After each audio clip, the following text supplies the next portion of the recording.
need all this information. But whenever we have to record this information, we have to record them based on accounting concepts. Accounting concepts are the same as fundamental concepts. Accounting concepts are what? The same as fundamental concepts. And what are fundamental concepts? Rules that guide how we record our financial transaction. Do we get that clear? Do we get that clear, please? Yes. Great. So what are these concepts? We have going concern. What is going concern? Going concern means that a business should be run as if it's going to last forever. So whenever you are making a financial transaction, whenever you are making the records, you are keeping that records because you think that the business will last forever. So because the business is basically for the future, it means it's going to last even longer than you, the recorder. So it means that you have to continue to keep that records for those that are even coming in the future, the next generation. Do you understand what going concern is here? So financial transactions should be recorded, and the business should be run as if it will not last. It will last forever. Is it clear? The second one, prudence. When we talk about prudence, it's an accounting concept that says that whenever a business is making revenue and profit, it must not overstate it. You know what is overstating means? Overstating means that you are making you make $100 in revenue. You make your asset is worth $500. Instead of saying it the way it is, you said you make profit of $300 so that shareholders will be happy. You said your asset is worth $1,000, which is not.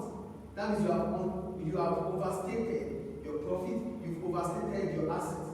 You know, the asset and the profit made or the revenue made by the business is for the business, yes or no? So whenever you have made a profit or whatever you make in terms of revenue or asset, you don't overstate it. Say it the way they are. The values you have, if you have values for 100, make it 100. If you have values for 200, make it 200. Don't change it. Don't overstate it. And whenever you are making a loss as a business, don't understate it. Don't say, oh, you made a loss of 100. Instead of you to say it is 100, but you feel people will feel bad about it, you tell them it is 40. That is understating. I'm talking, you stop that, please. Do you get the point? You don't understate your liabilities, you don't understate your loss, you don't overstate your profit, you don't overstate your revenue, you don't overstate your asset. Say them the way they are. Record them the way they are. That is prudence. Is it clear? Is it clear, please? Yes. Why do we talk about prudence? We talk about prudence because most of the time when we give our accounting records to the users of accounting information, we want them to feel good about it, which might mean that we are overstating what we are not supposed to overstate. We are understating what we are not supposed to understate. Do we get it clear? The third one, consistency. When we talk about consistency, whichever items you record in your financial transaction, your financial statement, or your income statement, they have to be the same all year through. So if you are putting sales, let's say for sales now, sales is supposed to be in your income statement. It should always be in your income statement. You don't take it from the income statement and put it in your financial statement of financial position. So whatever items that belongs to the income statement stays in the income statement. Whatever items that belongs to the financial statement or statement of financial position, it must stay in the financial position.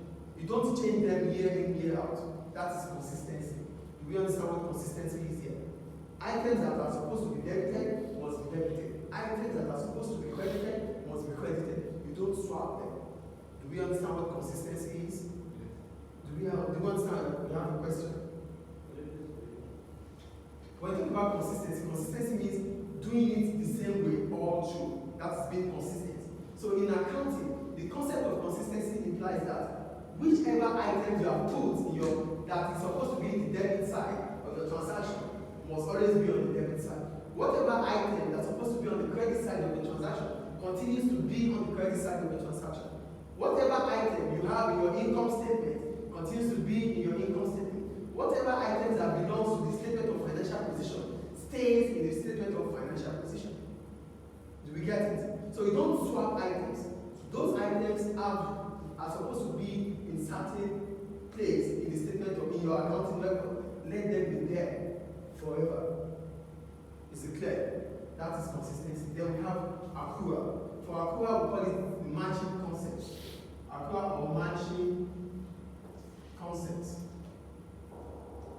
What does this imply? I wrote this an accounting concept which says that revenue made by the business must be matched with the expenses.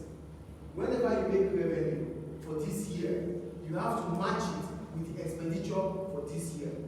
So don't take revenue of 2022 and take it to match expenditure of 2023 so that you can make more profit in 2022. No. The revenue of 2022 must be matched with the revenue, the expenses of 2022. Do we understand? So the money you make now, you must immediately match it with the money you are spending now. Do we understand? Accrual. So another name for accrual is what? Matching concept. Do you have any question about these accounting concepts? I'm quickly going to do the recap. Accounting concepts are the same as fundamental concepts. And what do they imply? They means or they imply to rules that governs how we record our financial transactions. So we have going concern. Going concern means that we're going to keep record as a business. We're going to keep financial record as if they will be there forever. Prudence. We must not overstate our assets and profit. We must not understate our liabilities and the losses. Accrual or matching concept. Our revenue for this year must be matched against the expenditure for this year. Consistency. We have to be consistent. The items that are